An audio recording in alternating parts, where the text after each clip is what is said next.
Welcome back to another episode of Light Beer, Dark Money. I'm Sean Noble. And I'm Chris Clements. And we have the one and only Kari Lake here. Good to be here in the studio. Yeah, we've been trying to get this together for like quite some time, haven't we?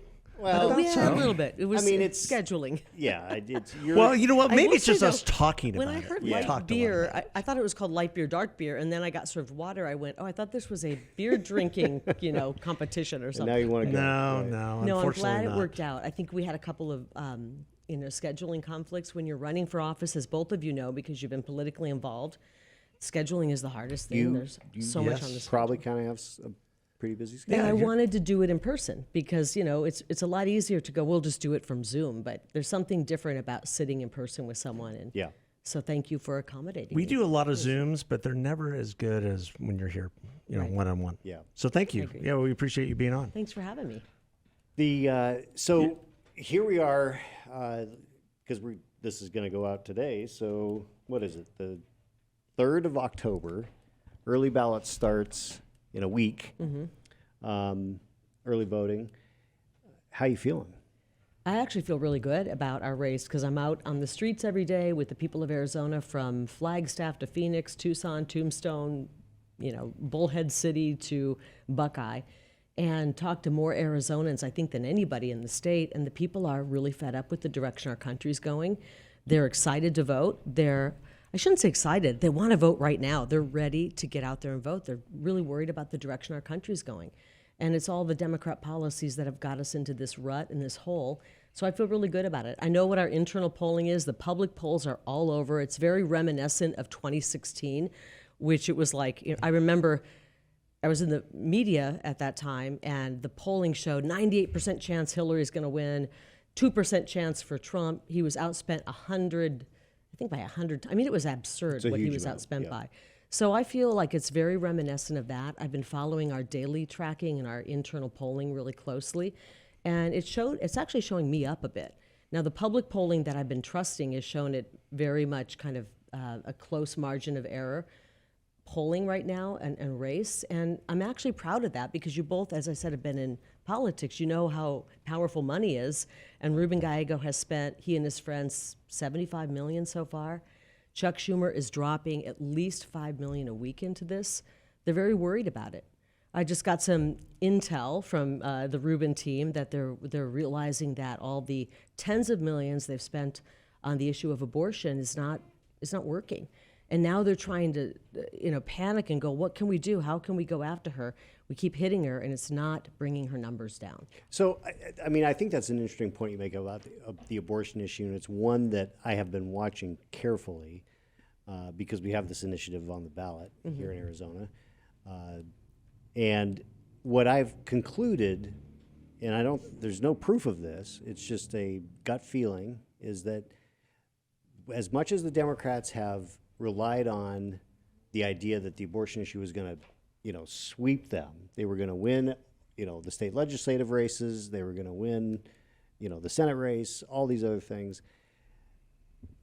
What they failed to realize is that because of the way that the Prop 139 pro-abortion folks are running the campaign, it's actually hurting Democrats.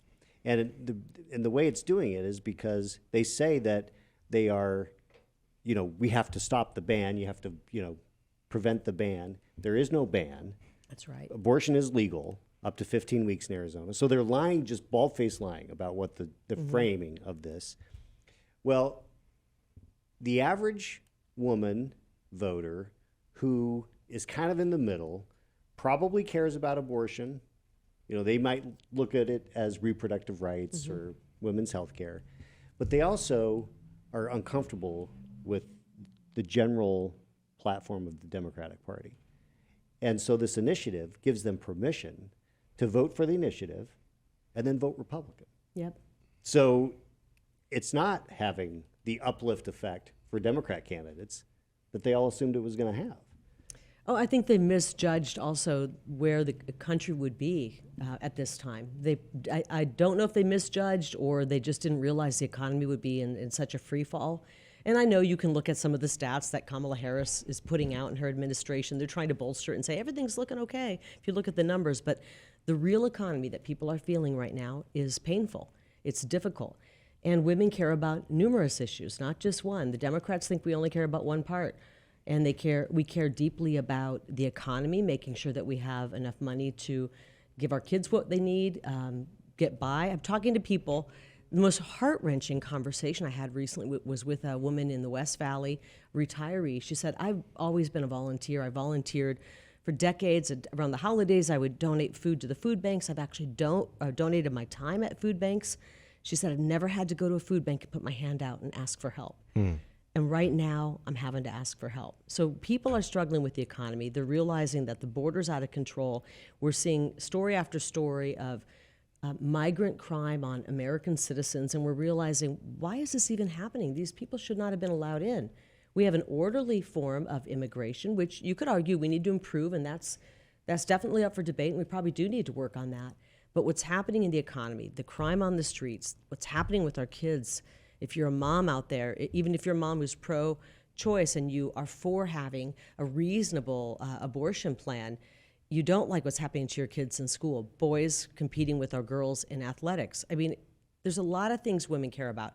I'm a woman. I think you guys know the difference between a man and a woman on this show. And women Certainly. care about a lot of different things. We are multifaceted, we're dynamic people, and we care about many different issues, not just one. Well, I think you bring up two big issues that I think are the overriding concerns when it comes to the electorate. Number one, the border. Number two, the economy. And that is that you're absolutely correct. That is a miscalculation on the side of Democrats. Yeah, and recently it flipped with the economy now surpassing the border. Well, when you have 20 to 40% inflation, and those are the real numbers that people are experiencing, and to your point, when you have people who've never had to rely on government assistance all of a sudden having to do so, it creates a stark contrast to the reality of today versus how they were able to live in the past, or what their future might mean to them. Well, and I think of women who might be very, very much, where the abortion issue might be even a bigger issue for them. I'm thinking of a lot of women that I've talked to who are 50 and older, who are single and maybe saying, I don't feel comfortable with the direction of this economy. I'm worried about my job. I'm worried about the industry I work in. There's a lot that is teetering right now. And if things go south, which they very well could under this, I shouldn't say leadership, because it's a lack of leadership. I don't think any one of us can sit up here with certainty and say who's in control of our country right now. No. I don't know. And that's a pretty scary thing. So I think for women, they're really, really concerned about the economy, especially single women. Yeah, we have argued that Barack Obama is actually in charge, but that's up for debate. Certainly what you're seeing, what's going on in North Carolina, South Carolina, Georgia with the hurricane, and the lack of funds all of a sudden. Can you believe for this? FEMA, because they've spent it all on illegal immigrants. I was just reading a report on the way over. Between last fiscal year and this, we've spent $1 billion from the FEMA budget on settling illegal immigrants here in our country. FEMA. If every American is not outraged by that, now we have a catastrophe in North Carolina, on a biblical Tennessee. scale. And I'm hearing we have 2 hurricanes that are barreling potentially in our direction. Mm-hmm. We have terrorists on the interior of our border. Anything could happen there. God forbid another terrorist attack, and FEMA's dead broke because Ruben Gallego, my opponent, and we just found this today, his press release he put out about a year ago saying, we need more money from FEMA to house and make sure these illegals are set up. He put out a press release. He put out a press release Wow. about a year ago, August of 23, demanding that FEMA earmark more money for illegals. And now, Which is insane. It's insane. Yeah. And I'm hoping that the people watching, and I know they probably already agree with us on this, but those who kind of are somewhere in the middle realize that that's not what FEMA was set up for. And now we are in a really bad situation. FEMA's broke, our government is bankrupt, we're on the verge of World War III, potentially we've already stepped into it. The border is still wide open. I saw another piece of video today with, I think, 75 or 72 illegals who poured across here in Arizona that are going to be set up. We're going to send them off, pay for their housing. This is coming, when we say the government's paying for their housing, we're paying for their housing. Yeah, no, And it's I had to do an interview with a really liberal member of the media today who was trying to convince me that the economy's fine, that the illegal immigration situation, the open border, is not affecting or impacting a housing price. And I mean, it was like bang my head against the wall, because if you don't understand basic supply and demand, when you have 21 million people, at the high side of the estimate, 10 million, depending if you believe Joe Biden or more reasonable numbers, these people have to live somewhere. Yeah. And they're not living in a tent on the street like Americans are. They're living in 4-star hotels that both of you, myself, everyone watching is paying for. Yeah, absolutely. It's a tragedy, and it's Biden's America. And Kamala Harris. Yeah, And Kamala Ruben Harris, Gallego, but- because there's very few people in Congress who you can say they voted for Kamala Harris and Ruben Gallego's agenda 100% of the time. I only know of one, and his name is Ruben Gallego, and he's running right now trying to paint himself as a cross between Mr. Rogers and G.I. Joe and a moderate, and he actually ran the more moderate Democrat out. Yeah. The reason that Kyrsten Sinema is not in this election, in this race, is because he has been bullying and harassing her for over a year, saying she's way too conservative and not radical leftist enough. And that's why he's sitting in this race running. Well, and he's already, he's already said that he would overturn the filibuster, that he would. For every For you name anything, a reason. right? It's not just for abortion or just for the Voting Rights Act. He would overturn abolish it. the filibuster. And I thought it was outright. interesting that Kyrsten Sinema, Senator Sinema last week put out a response to Kamala Harris saying she wanted to get rid of the filibuster. But in a way, I kind of think it was a little bit of a jab toward Ruben Gallego, who literally, the wind changes slightly and he wants to get rid of the filibuster. In June of 2020, June 1st, I believe, when he went out and started marching in these BLM defund the police rallies, he introduced legislation as a co-sponsor of the George Floyd legislation, which I'm sure we all remember, was a piece of legislation to defund the police nationwide, get rid of qualified immunity. If you are a police officer, a member of the law enforcement community, a family member, there's nothing worse than that. Yeah. Because it basically tells the police you cannot police. If you do anything wrong, if you have a human error, you are ruined, your life is ruined, and your family is ruined. And this was his idea of how we should be policing. He actually withheld funding from cities and communities that would not agree to cashless bail. And so this is a guy who has caused crime to increase on our street. He wanted to get rid of the filibuster, though. And then he says that I can't work with others. I'm from a family of 9. I think you're from a big family too, right, Yep. Sean? When you're in a big family, your whole life is working with others. Yeah, exactly. And Exactly. I joke, and nobody ever gets their way. If you're splitting a candy bar, you're splitting it like 5 ways instead of like between you and your sibling. Everything is a negotiation, and at the end of every negotiation, everyone kind of feels like, well, I didn't get my way, but I got a little bit, and sometimes that's how it works. Right. He, on the other hand, doesn't want to negotiate. Anybody who says we're getting rid of the filibuster, that means we will not work with the other side. We want to just rule by demanding they capitulate to us, and if they don't, we'll just overrule them. Yeah, that's true. Well, and you mentioned compromise and working together. One of the questions that I've had, because the history of Arizona has been interesting because we've had, there've been times where we've had a delegation that's pretty split. We've had, for a number of years, we had DeConcini and McCain as the senators, so they're Democrat and Republican. Then we had just Republicans, now we have just Democrats. When you get to the Senate, how do you view how do you plan to work with Senator Kelly? He'll be the senior senator, as Which crazy is as it sounds. most bizarre thing. What's Where your thought is Mark process? Kelly? Do we know where he is? I'm In sorry. space. But how are you're gonna have to work. He's Yeah. gonna be your colleague. How are you guys gonna work You together? know what? I've never met Mark Kelly. I can't even believe that. And even in my years, he didn't come in and do a lot of interviews. You know So, what? You're not alone. Yeah. There's people on Capitol Hill who just avoid the media. And the sad thing is, we would have been fair. I would have always been fair with him. So I will work with him. I'm going to work with the delegation. There's going to be things we agree on.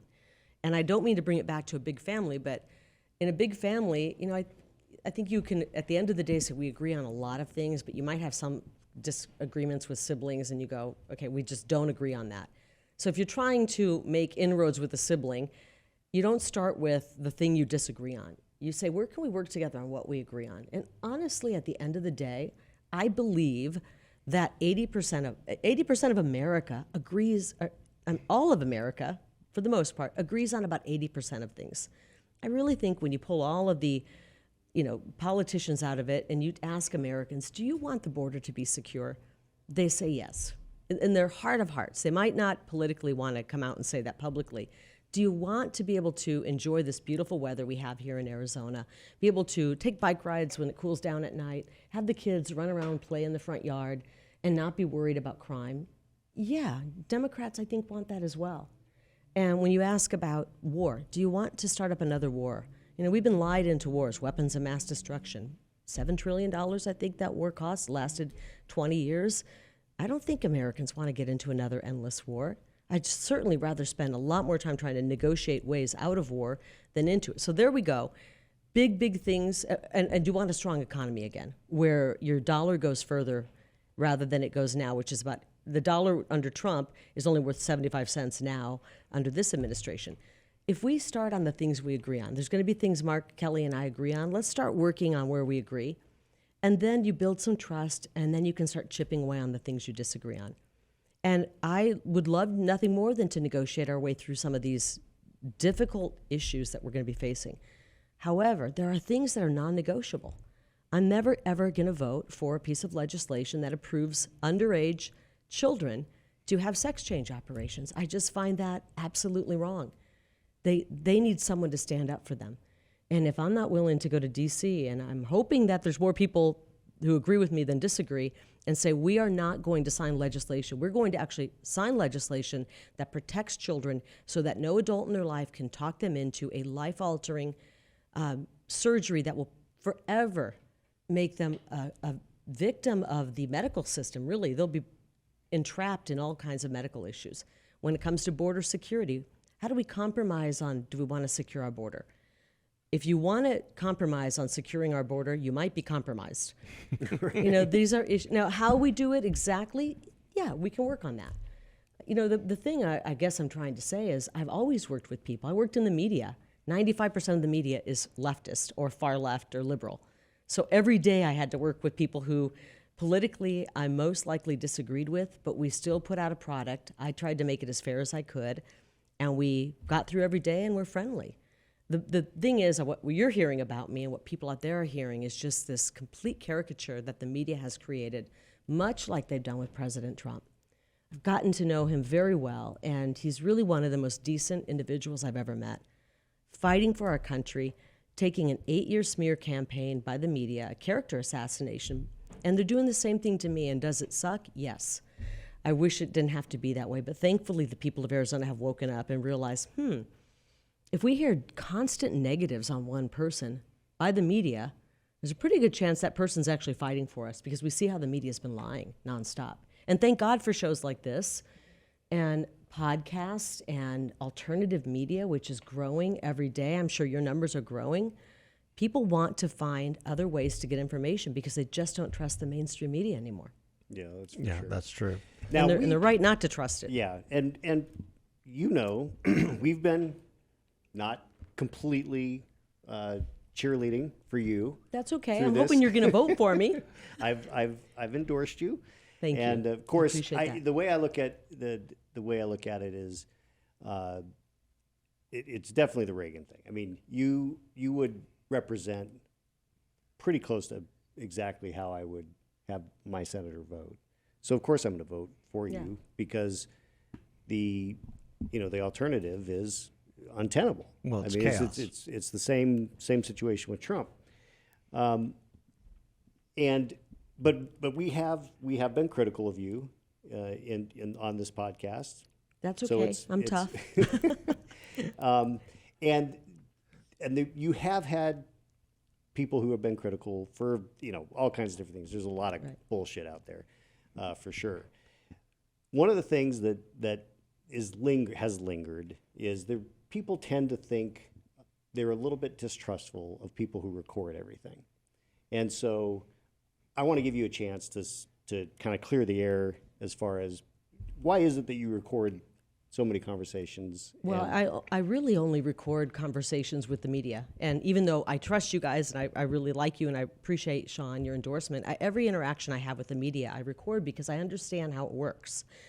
The media and I don't even want to put you in with that, but every interaction I do with the media, and I make it clear I'm recording, I put the microphone on when I got here, because just in case they try to twist words, and I know you guys won't do that because this is a live podcast, but the media does that. We've all seen it. They twist words, and then you see the rough cut, and you go, wait a minute, boy, they really tried to trick us on that. I don't record private conversations. I think what you're referring to is the one with Jeff DeWit. Mm-hmm. And that was something that I felt very nervous about. When someone calls you and says, I'm right outside your house, I'm outside your gate, please let me in, I want to talk to you about something, I can't talk to you on the phone. And I felt that there really could have been a threat in the conversation.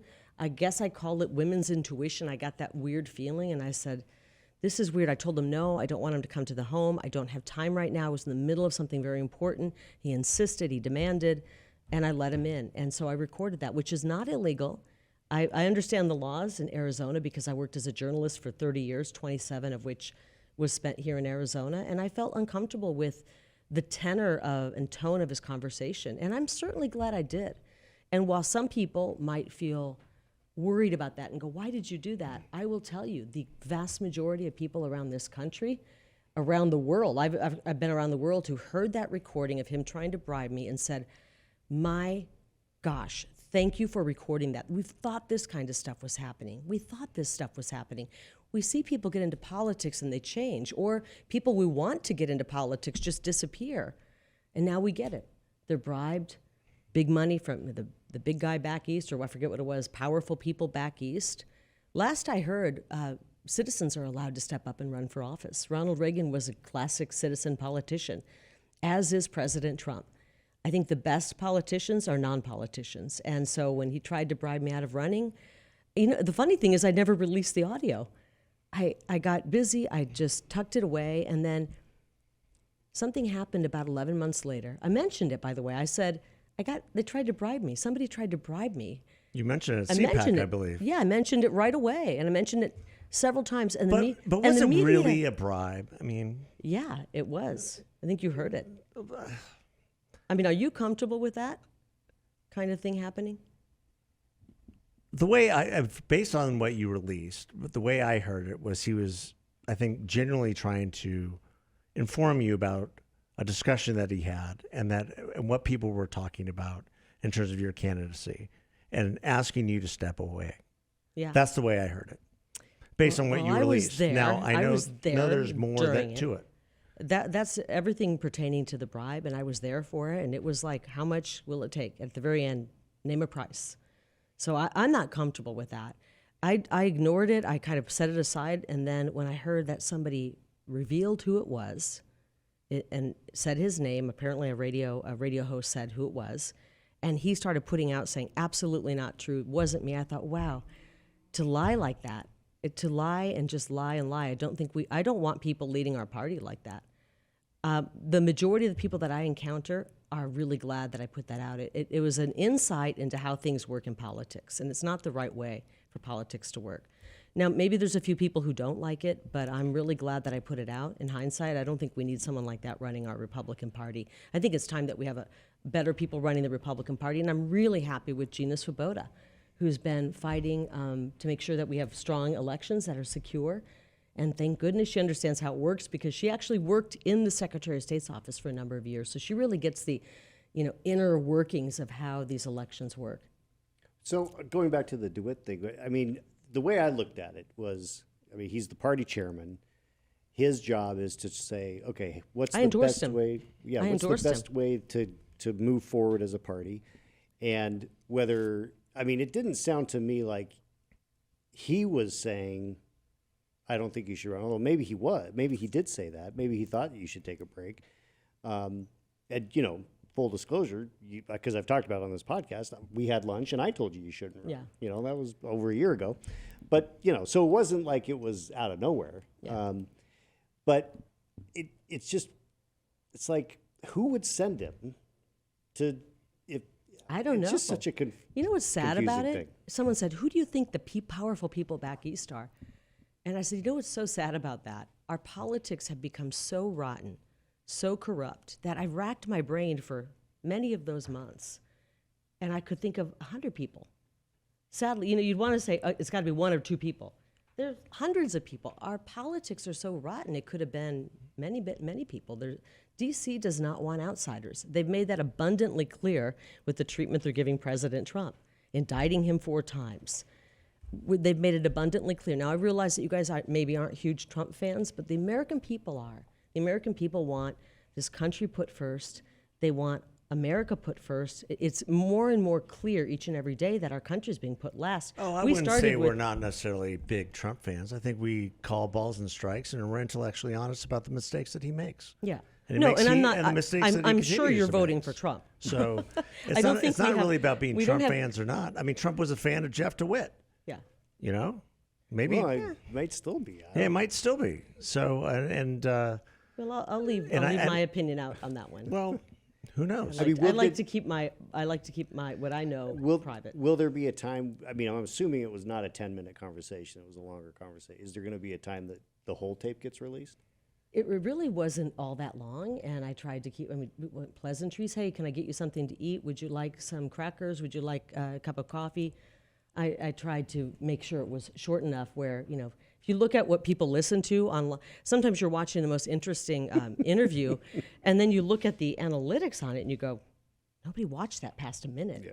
So it's it shocking was really, to me that anybody watches us listens to us for more than a minute, frankly. There's really not much more to it. I mean, I really put in the bribe.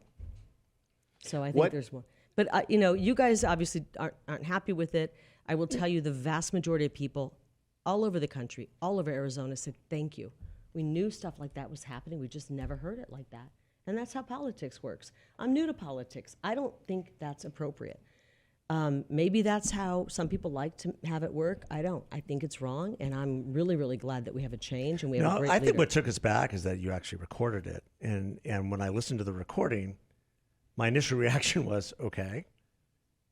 You weren't like, ooh, that's gross. No, actually, I was like, okay, this is Washington. This is who are the people back east who Well, don't you've want been you in running? politics for a long time, and maybe you're jaded. But I think the No, American I'm not jaded. I'm just, my impression was, okay, there's some people back east who don't want you running. There's a lot of people who don't want you running. He's giving you a message. And that's fine. People don't want me running. But I think what I showed is, no, it doesn't matter what you try to pay me. I'm going to run for office. Well, did he offer you a number? I think he did there. Well, I said like $1 million, two. No, I'm not taking it.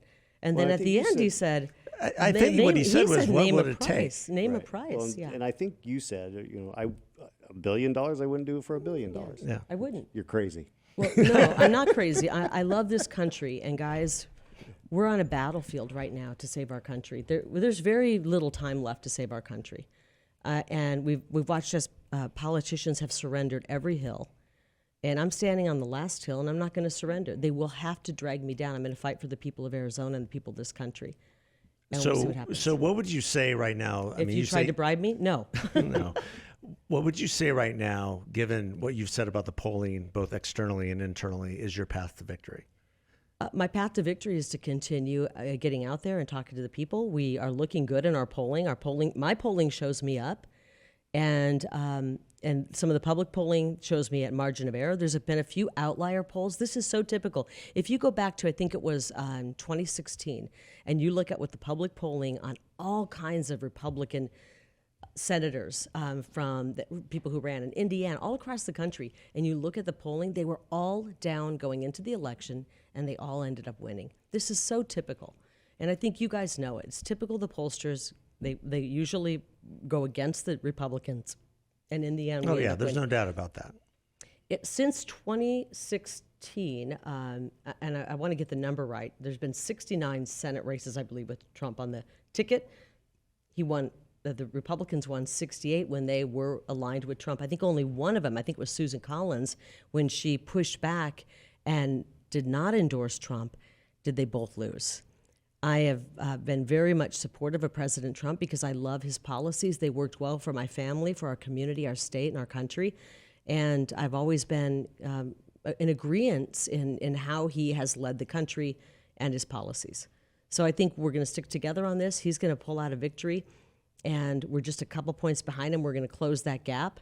And it's going to be get out the vote. And we have an incredible get out the vote plan between us, several other groups that are working here. including Turning Point Action, which is bringing in people from all over the country. You know, people all over the country go, we got to save Arizona. How can I help? And Turning Point Action is giving them a way to help.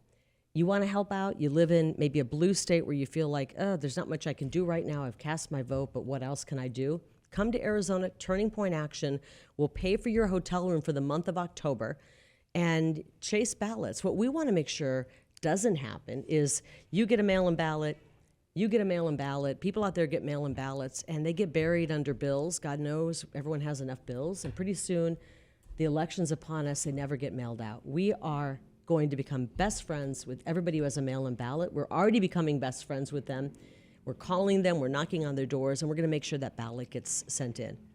So Turning Point has decided that they're supportive of mail-in ballots now. You know what? We have to play on. Well, we have to play on the battlefield that we have. Right, and this is where we've won for generations as Republicans in Arizona. That's was the absolutely early correct. ballot.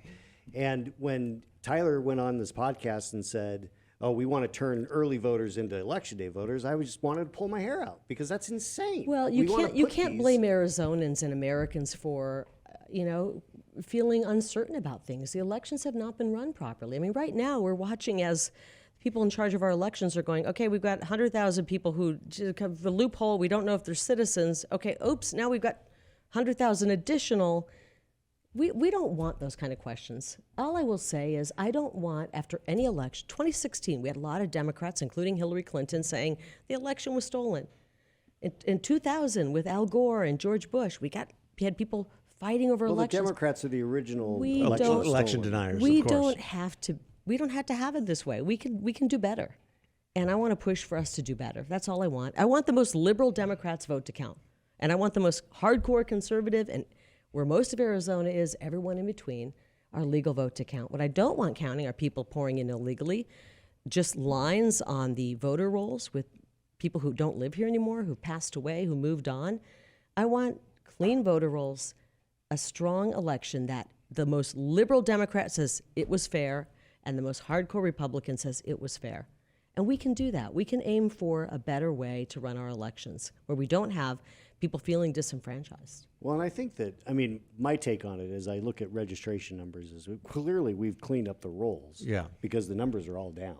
We've added so many people. I've been on ASU campus registering people to vote, and these young men are really registering to vote quickly because they're realizing the future doesn't look very bright for our young men. Fraternity boys are like, whoa, the worst thing you can be right now is a young man in America, and they don't like that. That is true. We are registering people to vote by the hundreds, and they're young people. And when you look at, we talked a little bit about kind of where, I get a lot of polling, and so I understand where the people are. And more importantly than the polling, by the way, I believe when I talk to people. But the economy is huge. It's obviously the number one issue across all subsections of our population, Democrat, Independent, Republican, age groups. But when you isolate the young people and the Hispanic voter, it's twice as many young people say the economy's number one issue than the general population, and 3 times as many in the Hispanic population say the economy is everything. 46% in the Hispanic population across all political ideologies say the economy is number one. And think about it. I'm the minority in my family. My husband and children are Latino, and there's nobody who's harder working. I think some of the hardest working people in our state are our Hispanic friends and neighbors. They work hard. Many of them are already working 2 jobs. They're taking care of kids. They might have parents who are they're helping, or uncles and aunts who they're helping out, and their back is breaking, and they're saying, there's no more hours in the day that I can work. I'm working so hard, and I still can't make it. And I'm worried about our Arizona people here. They're really struggling right now. Well, that actually has been one of the great surprises of the Trump ascendancy is how many Hispanics he's brought into the Republican Party and how he's communicated well with that part of the electorate, especially Hispanic men. I think they just align. And also African American men. Mm-hmm. I just don't believe, guys, that the American people are voting for their demise and voting for the Democrats right now. This isn't the old Democrat Party. I think the Democrat Party has been hijacked by some pretty radical people, including my opponent, Ruben Gallego. And so the old Democrat, I tell people, if you're Democrat, that's fine, but look back and say, why are you Democrat? What do you believe in? Well, I believe in making sure the hardworking folks in this country and the working class and the middle class are strong. Well, that's not where the Democrat Party is anymore. They would just as soon sell off every job in this country to China, and they'd love to ship every job off. They would love our auto industry to go over to China. That's not where the Democrat Party is. So I talk to Democrats a lot, and I just say, why did you become a Democrat? And usually the things they mention are things that the Democrat Party no longer cares about or are actually against now. And we're seeing this with the Hispanic population, the black population. President Trump, whether you love him or hate him, gave us an economy that helped everybody. We had the lowest unemployment for black Americans, Hispanic Americans, Asian Americans, white Americans, you name it. Didn't matter if you were with the Democrat Party, the Independent Party, the Republican Party, the Pizza Party, or the Pool Party. You were doing better under President Trump, even if you hated the guy. Yeah. And when everyone's doing better, that means Hispanic businesses are growing. That means black businesses are growing. That means small businesses are able to compete better. He cut so many regulations, and he was on his way to slashing more. And then 2020 happened. We've had Joe Biden in, and we've had this like stark shock to the system of what they've been able to do in 3.5 years. I didn't think it was possible in 3.5 years to destroy or nearly destroy a country. They've worked, I will give them credit. They're really good at destroying a country. Well, and they're good at lying too. That's where we've argued it's Barack Obama's third term. Yeah.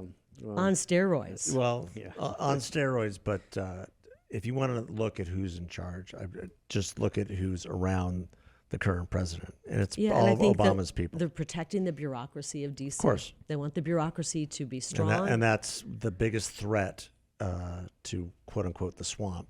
That's why is Donald Trump Yep. in many, many ways. And he proved that during his first term. Well, and it's kind of rich that they're saying he's a threat to democracy. I don't know. I kind of think a threat to democracy is when you have a nominee at the top of your ticket who did not earn one. You guys have more votes, or the equal amount of votes that she has. yeah. She's not earned a single vote. They've bestowed this nomination on her. Yes. Here they had a true Democrat in Robert F. Kennedy Jr., who wanted to compete in the Democrat Party, and they pushed him back and said no. It wasn't like it was some newcomer. I mean, a Kennedy, for God's sakes. Right. This is the Democrat family. If you had to name the Democrat family, you would say Kennedy's. Well, and 10 years ago, to your point, the liberal media was lauding RFK for everything he was saying about vaccines and health and everything else. And now they're demoralizing or demonizing. But I do think that the Democrat voter out there, I get it all the time. I have Democrats who say, I'm voting for you. I voted for you last time, I'm voting for you again. Or I've never voted for a Republican, but I'm voting for you. And I think they're starting to see that this Democrat Party is not what they thought it was. And I don't, if they want to remain Democrats, that's fine. Maybe the Democrat Party will come back around. I don't think it will, but maybe it will. What I see is this is less about Democrat versus Republican and more about Americanism versus communism. And if you can't see that we're on the front doorstep of full-on communism, I don't think you're paying attention to what's happening right now. You'll get no disagreement here on this show. For sure. That's for sure. That is for sure. And I have to convince sometimes when I'm doing interviews, they're like, why would you call that Marxism? I'm like, well, you know what? When you're trying to dismantle the United States Constitution, the law of the land, and when and you're censor questioning the people, validity of the Constitution, that becomes a problem. and wanting to say, Adam Schiff this week saying we've got to do, telling the social media companies, you've got to do more to censor people.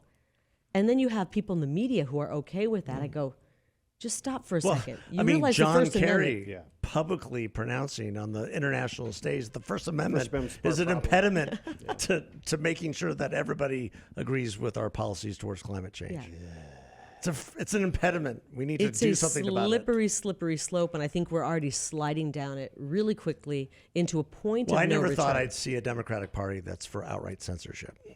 And to your point, the old Democratic Party was all about the First Amendment and standing up against the power and fighting back against the government. Now they're big government. fighting against big corporations. Shut your mouth to the people.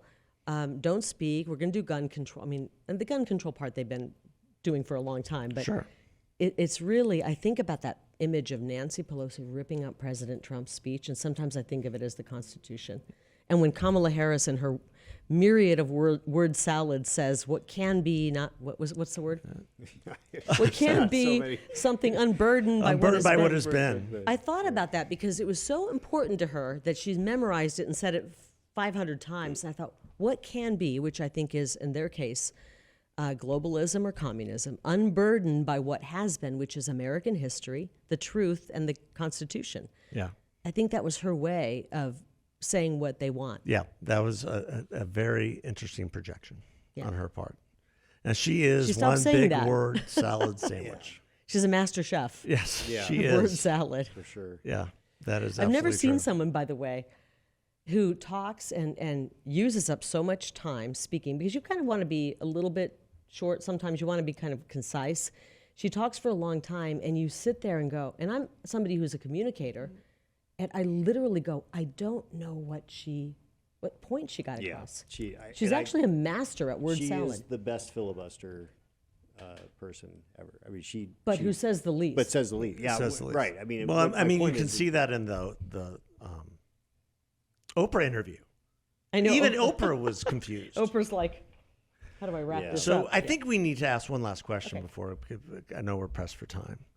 But you need to answer one thing that we've debated on the show quite a bit. And I think you've done a good job in that overall. And that is, please confirm to our listeners that you are not a Democratic plant. Are you serious? Is that people think that? That's insane. We've discussed the possibility on our show. There's so much to discuss, and that's what you're talking about. I am an America First conservative, and I love this country deeply. My father was a history teacher and taught government, and I can't imagine if he were alive. He died in 2009 from pancreatic cancer. And sometimes I wish he could be here for this moment. But when did you see the light? Because you were a Democrat, and well, in 1988, I grew up as a Republican in a Republican family. My dad was Republican, and Ronald Reagan was the president of my youth. He was elected when I was 10, and I was a huge supporter of Ronald Reagan, and he's the reason I registered to vote in 1988. But I'll be honest, by the time I had 2 children and George Bush was president, my daughter was born, I don't want to say the day, but within a day or two of the Iraq War starting. And I just realized that I didn't feel that we were being told the truth about it. It turns out we weren't. We were lied into the Iraq War. And I hate what happened on 9/11. I hate what happened. And we needed to have justice for that. But we were lied into the Iraq War. And by the time that election came around in 2008, with McCain and Obama, I had 2 babies. I had 2 babies back to back. And I said, we are never going to get out of this war. Who's going to get us out of the war? And so I don't like endless wars. I know some people like war. They like that it brings money. They like the military-industrial complex. I don't. I want peace. I want peace and prosperity. And so I took a gamble. And frankly, you know, both parties were for war. We're finding out there was no party that was against war. And the best way to avoid war, to avoid our young sons and daughters going off to war and dying or coming back maimed, is to negotiate our way out of it. If we would have negotiated and brought Putin and brought Zelensky to the negotiating table, we could have avoided this whole thing. Instead, we've got $260 billion of our treasure over in Ukraine, killing people. And it's ridiculous. And so, you know, I'm proud of the fact that I'm open-minded enough to say this isn't working. What will work? Unfortunately, as Americans, we had no choices. We had terrible choices at that time when it came to how are we going to end the endless wars. It was a 20-year war. I think it was $7 trillion. I might be off by a few trillion. What's a few trillion? I'm done. I'm done with endless wars, and this country's done with them. There are noble wars to fight.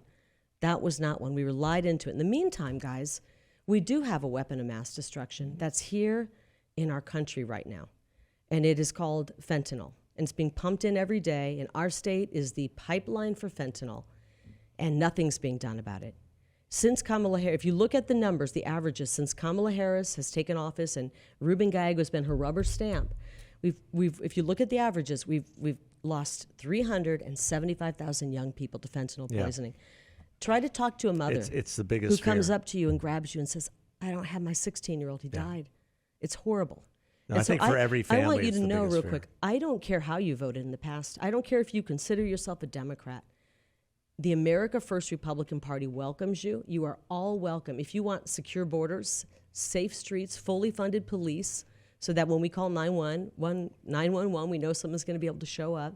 If you want a world-class education where your kids are getting a solid education in the ABCs and the 1, 2, 3s and not a bunch of adult politics beat into their heads, if you want peace and prosperity, not war and poverty, then we welcome you into this party.